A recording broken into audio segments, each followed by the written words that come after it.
بسم اللہ الرحمن الرحیم۔ عزیز بزرگوں اور دوستوں ساتھیوں، رمضان کا مبارک مہینہ آتے ہی مسلم محلوں کے اندر بھیک مانگنے والوں کی ایک لائن سی لگ جاتی ہے۔ اب رمضان کے مہینے میں کسی بھی مسلم علاقے میں، مسلم محلے میں آپ جائیں گے تو ہر طرف باقاعدہ اعلان ہوتا ہے کہ زکوٰۃ ہم کو دو، صدقات ہم کو دو، فطرہ ہم کو دو، اور الگ سے بہت سارے لوگ، کچھ عورتیں نقاب اوڑھ کر کے وہ زکوٰۃ صدقہ فطرہ مانگتی ہیں، کچھ مرد ہیں جو داڑھی رکھ کر کے اور ہاتھوں میں کشکول تھامے ہوئے وہ زکوٰۃ اور فطرات کو مانگتے ہیں۔ تو کیا ایسے لوگوں کو زکوٰۃ دینا، ایسے لوگوں کو صدقات دینا یہ جائز ہے یا ناجائز ہے؟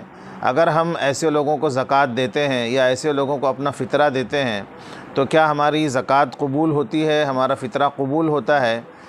اس بارے میں تھوڑا جاننے کی کوشش کرتے ہیں۔ قرآن پاک میں اللہ تبارک و تعالیٰ نے 10ویں پارے کے اندر ایک آیت نازل فرمائی ہے، انما الصدقات للفقراء والمساکین والعاملین علیہا والمؤلفۃ قلوبہم وفی الرقاب والغارمین وفی سبیل اللہ وابن السبیل فریضۃ من اللہ واللہ علیم حکیم، کہ کچھ 8 ایسی مصارف ہیں ان کو آپ کو زکوٰۃ دینا ہے۔ ان میں سب سے پہلے کون آتا ہے؟ انما الصدقات للفقراء، کہ فقیروں کو آپ کو زکوٰۃ دینا ہے۔ تو کون سے فقیر ہیں؟ وہ فقیر جو ہمارے گھروں میں آتے ہیں، داڑھیاں رکھ کر کے ہٹے کٹے ہوتے ہیں، تندرست ہوتے ہیں، 80 کلو کا، 100 کلو کا ان کا وزن ہوتا ہے، اور سراپا وہ تندرست ہوتے ہیں، نہ آنکھ پھوٹی ہے، نہ ہاتھ کٹا ہے، نہ پیر پھٹا ہے، کسی طرح کی کوئی ان کو معذوری نہیں ہے، صحت مند ہیں، تندرست ہیں۔ کیا ایسے لوگوں کو، چاہے وہ پھر مرد ہوں یا عورتیں ہوں، کیا ایسے لوگ فقیر ہیں؟ کیا ایسے لوگوں کو زکوٰۃ دی جا سکتی ہے؟ یاد رکھیں، ایسے لوگوں کو زکوٰۃ دینا یہ ناجائز ہے، حرام ہے، بلکہ اگر ہم ایسے لوگوں کو کچھ زکوٰۃ صدقات نہیں، اس کے علاوہ بھی اگر ہم کچھ دیتے ہیں تو بھی شرعاً یہ ممنوع ہے، کیونکہ ایسے لوگوں کو اگر آپ کوئی چیز دیں گے تو ان کی حوصلہ افزائی ہوگی، ان کی ہمت افزائی ہوگی کہ بغیر کوئی کام کیے ہوئے، بغیر پسینہ بہائے ہوئے، بغیر محنت ہوئے گھر گھر جا کر کے ہم اتنا روپیہ کما لیتے ہیں۔ کچھ عورتیں ایسی ہیں جو نقاب اوڑھ کر کے چھوٹا سا بچہ گود میں لے کر کے آتی ہیں، جبکہ ہاتھ پیر سلامت ہے، سب کچھ صحیح ہے، چھوٹا سا بچہ، مہینے 2 مہینے کا بچہ لے کر کے گھروں میں آتی ہیں اور کہتی ہیں کہ آپا زکوٰۃ دیجئے، صدقات دیجئے، فطرہ دیجئے۔ اور بیچارے مسلمان جو اسلام کی جانکاری نہیں رکھتے، جن کو پتہ نہیں ہے کہ زکوٰۃ کس کو دینا ہے، فطرہ کس کو دینا ہے، وہ ایسے لوگوں کو اپنا زکوٰۃ اور فطرہ دے دیتے ہیں، اور وہ سمجھتے ہیں کہ ان کا زکوٰۃ جو ہے وہ قبول ہو گیا، یا زکوٰۃ ادا ہو گئی، یا ان کا فطرہ قبول ہو گیا، یا ان کا فطرہ ادا ہو گیا۔ تو ایسے لوگوں کو شرعاً دینا ممنوع ہے۔ رمضان میں تو بالکل نہ دیں، اس کے علاوہ بھی نہ دیں۔ ہاں، اگر وہ کسی طرح سے معذور ہیں، ہاتھ کٹا ہے، پیر کٹا ہے، اور کسی بھی طرح سے وہ معذور ہیں، تو معذور شخص کو زکوٰۃ دی جا سکتی، اس نیت کے ساتھ میں کہ یہ کوئی کام نہیں کر سکتا، اپنے لیے حلال روزی تلاش نہیں کر سکتا، اپنے اہل خانہ کا کسی طرح کا کوئی کھانے پینے کا بندوبست نہیں کر سکتا، تو ایسے لوگوں کو ایسے لوگوں کو آپ صدقہ دے سکتے ہیں۔ یاد رکھیں، زکوٰۃ اور فطرہ کے لیے کسی کا بیوہ ہونا، کسی کا طلاق شدہ ہونا، یا کسی کا معذور ہونا یہ ضروری نہیں ہے، بلکہ زکوٰۃ اور فطرے کے لیے ایک شخص کا غریب ہونا، فقیر ہونا یہ ضروری ہے۔ اور غریب اور فقیر شرع میں کس کو کہتے ہیں؟ غریب اور فقیر شرع میں ان لوگوں کو کہتے ہیں جن کے پاس اپنے کھانے پینے کے بعد اتنی رقم نہ ہو جس کو شریعت نے صاحب نصاب کہا ہے، یعنی کہ 52.5 تولہ چاندی کی آپ رقم نکال لیں، اگر اتنی بھی رقم کسی کے پاس نہیں رہتی، کم رہتی اس سے، تو سمجھو وہ زکوٰۃ کا اور صدقات کا وہ مستحق بنتا ہے، یا فطرات کا مستحق بنتا ہے۔ تو قرآن نے یہ کہا ہے کہ سب سے پہلے زکوٰۃ آپ کو کس کو دینا ہے؟ فقیروں کو دینا ہے۔ اب فقیر مانگنے والے فقیر نہیں، آپ کے ہی محلے میں بہت لوگ ایسے ہوتے ہیں جو غریب ہوتے ہیں، بیچارے اپنی مجبوری کا، اپنی غربت کا کسی کے پاس اظہار نہیں کر پاتے۔ ایسے لوگوں کو آپ ڈھونڈیں، تلاش کریں، اور بلکہ ابھی سے تلاش کریں، اور اگر پتہ چلتا ہے تو بغیر ان کو بتائے ہوئے، ان کی عزت نفس کو بغیر ٹھیس پہنچائے ہوئے آپ اپنی زکوٰۃ اور اپنی فطری کی رقم ان کو آپ کسی بہانے سے دے سکتے ہیں۔ دوسرے ہے مساکین۔ فقراء اور مساکین میں فرق کیا ہے؟ کہتے ہیں کہ فقیر، غریب ایسا جو کسی سے مانگتا نہ ہو اس کو فقیر کہتے ہیں، اور مسکین وہ ہے، وہ غریب ہے، وہ نادار ہے جو کسی سے مانگ لیتا ہے۔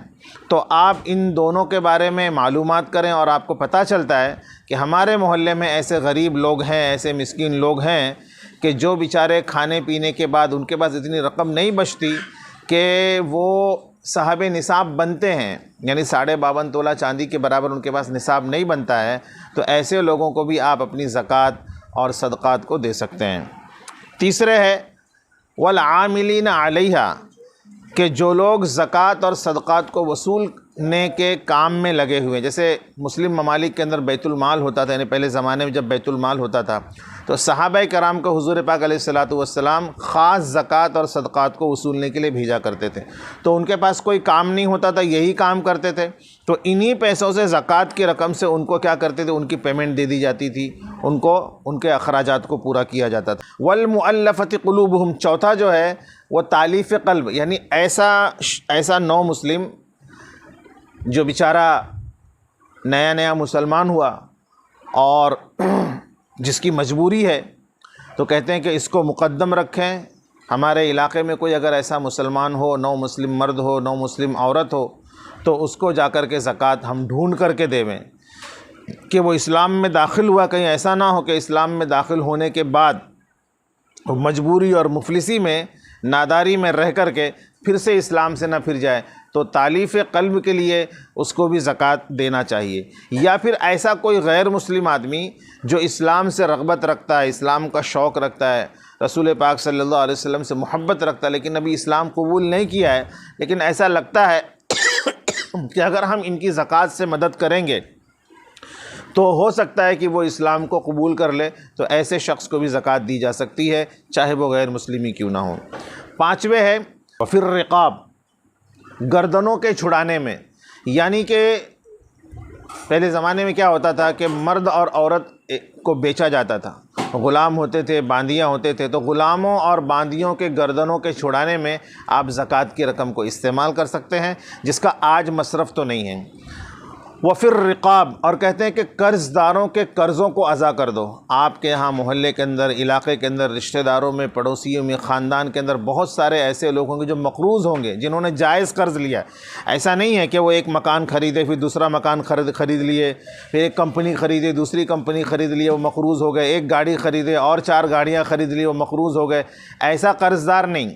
قرض دار وہ ہوتا ہے جو شادی بیاہ کے اندر جائز اس نے قرض لیا، بیماری کے اندر اس نے جائز قرض لیا، یا کوئی ایسا معاملہ آ گیا جس میں اس نے جائز قرض لیا اور وہ مقروض ہو گیا، تو ایسے شخص کی بھی آپ زکوٰۃ سے ہیلپ کر سکتے ہیں، اس کو بھی زکوٰۃ آپ کو دینی چاہیے۔ اس کے بعد آتا ہے وفی سبیل اللہ، اللہ کے راستے میں زکوٰۃ، اللہ کے راستے میں زکوٰۃ دینا۔ تو اللہ کے راستے میں زکوٰۃ دینے سے کیا مراد ہے؟ کہتے ہیں کہ جہاد فی سبیل اللہ، یعنی جہاد میں کسی بھی مجاہد کے لیے آپ گھوڑے کا انتظام کر دیں، تلوار کا انتظام کر دیں، کوئی بھی سامان کا انتظام کر دیں، یہ تو اولا ہے، لیکن اس کے اندر بہت ساری چیزیں آ جاتی ہیں۔ مدرسہ آ جاتا ہے، مسجد آ جاتا ہے۔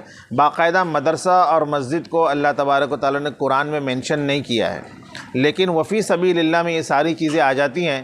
اس کے بعد آتا ہے وابن السبیل، کہ ایسا مسافر جو کسی علاقے میں پھنس گیا اور اس کا سارا توشہ ختم ہو گیا، سارا پیسہ ختم ہو گیا، وہ مالدار ہے اپنے گھر میں لیکن کسی علاقے میں آ کر کے غریب ہو گیا، تو کہتے ہیں کہ ایسی مسافر کی آپ مدد کریں۔